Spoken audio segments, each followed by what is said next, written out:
if Solana's at 200-ish today, right, for it to go up 100% would be, in crypto summer, would be highly unusual. At least 300% would be pretty standard. That would be ETH all-time highs versus the previous all-time highs of that high. So that will put it 600. So let's mark that as like, that's a reasonable spot. If I use a few charts and a bit of, log charts, I get somewhere between 800 and 1200.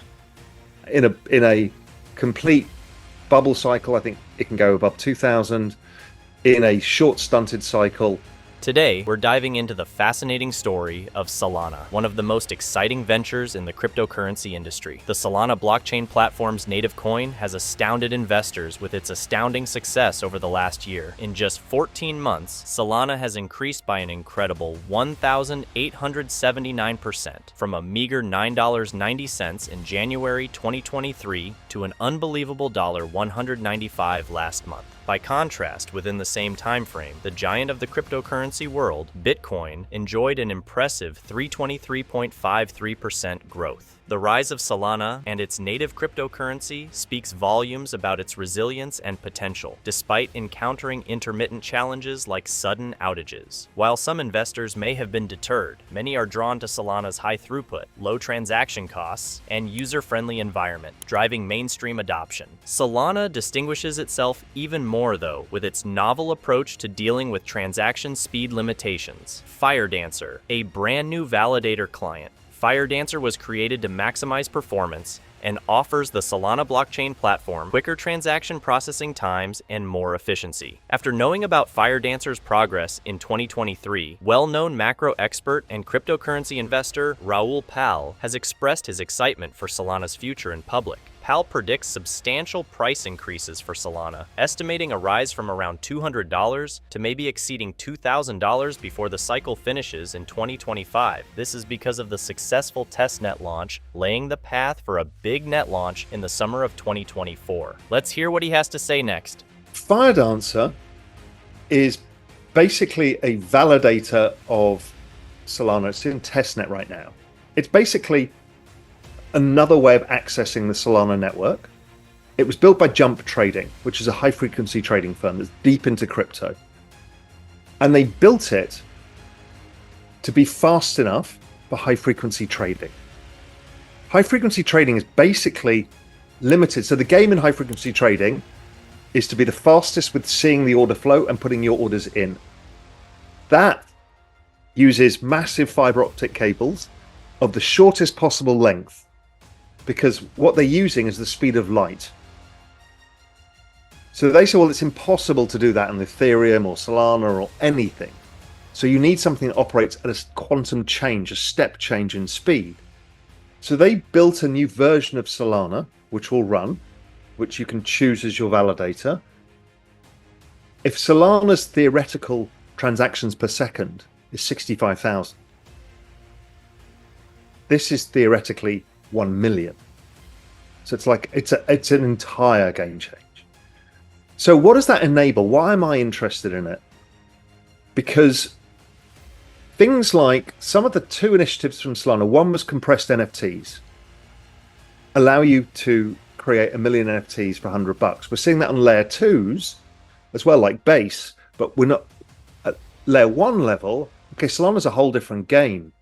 So that makes it very cheap. So you can use NFTs for other things, not high-end art or stuff. You can use it for tickets or whatever, high-frequency stuff. Now, if you've got a chain that operates at the speed of financial markets, well, now you can tokenize exchanges. You can put exchanges on the blockchain like NASDAQ. Okay, that gets really interesting. Now, this tech stack's not ready. It won't be this cycle, but we'll see people using this new speed and low latency for interesting stuff, and it'll build a narrative. Next cycle, we'll see the launch of stuff on it. So that's how I think about this. This is like, we've just unleashed two superpowers, and we will start to see people experimenting with it and the narrative building. Next cycle, we'll actually see projects coming out on it. But it is a game changer for the entire crypto space, and most people aren't aware of it yet. Right now, the network's overwhelmed because of massive use, because of meme coins and other stuff. And we've seen this in ETH in the past as well, where it just gets overwhelmed with activity. So they're putting through fixes now to increase the bandwidth, essentially, the ability to deal with all of the transactions that need to happen. I think the TPS is basically the speed and number of transactions without it getting clogged, but you need compute power behind it as well.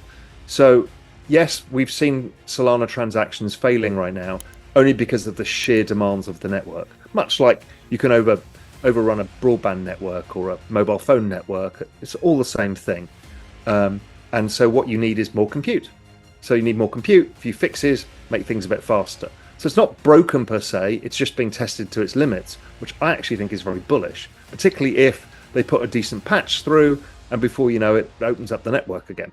Well, remember, we had the same in ETH back in 2021, right? The NFT craze that happened on ETH, it was massive. And it just, plus DeFi, plus everything else, suddenly overwhelmed ETH. The gas fees went up, the network was clogged, you couldn't get transactions through.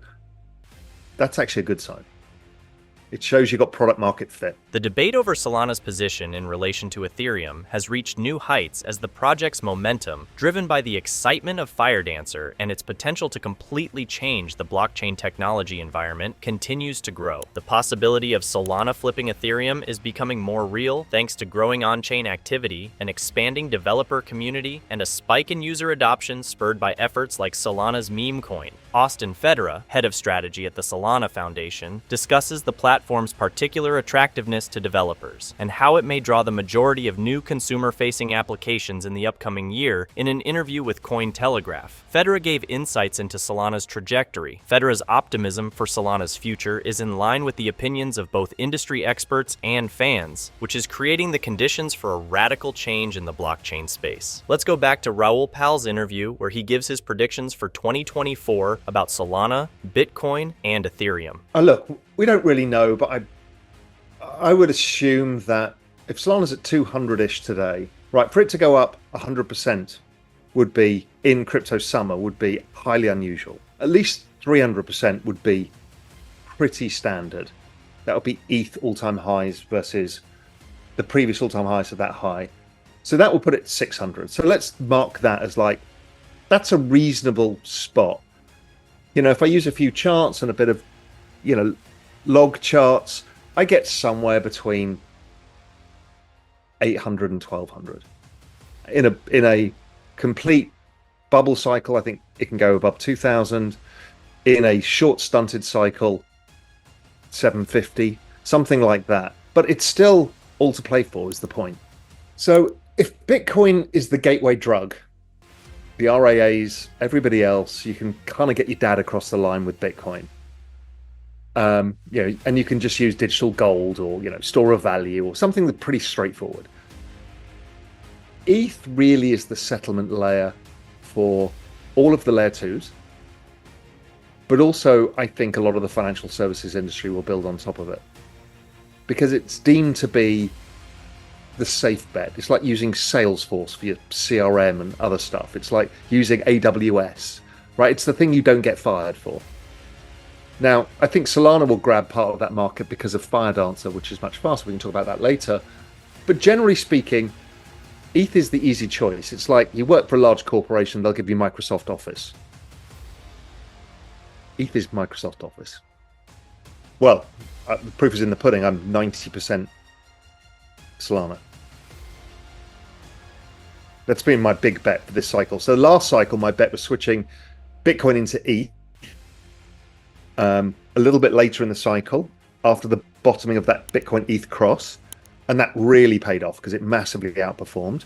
And this cycle, I switched my ETH into Solana last year, about August, and that really paid off. And I think it continues. The perspectives provided by Raoul Pal offer a vivid picture of Solana's future course in the ever-changing cryptocurrency market. Pal starts out by putting Solana's present price point in context. He suggests that in a bull market, The stock, which is now trading at about $200, might see a huge gain in value, with a 100% jump being exceedingly exceptional and a 300% rise more typical. This estimate would put Solana at around $600, which would be in line with the previous all-time highs for Ethereum. But according to Pal, in a full bubble cycle, Solana's price might rise even further to between $800 and $1,200, and in a shorter, faster cycle, it may even reach $2,000. He emphasizes that Solana is still in its early stages and that there is still plenty of opportunity for it to develop and flourish in its market position. Pal makes comparisons between Ethereum and Bitcoin, emphasizing that Ethereum acts as the preferred platform for financial services and acts as the settlement layer for layer 2s, while Bitcoin acts as the gateway drug that exposes investors to the cryptocurrency market. He compares Ethereum's standing in the business sector to that of Microsoft Office, saying it is a reliable and secure option. In closing, Pal shares his personal investing approach, stating that he has assigned 90% of his portfolio to Solana for this cycle, a decision that has already paid off handsomely, considering the significant returns Solana has produced since Pal's last investment was made last year. Until next time, happy investing.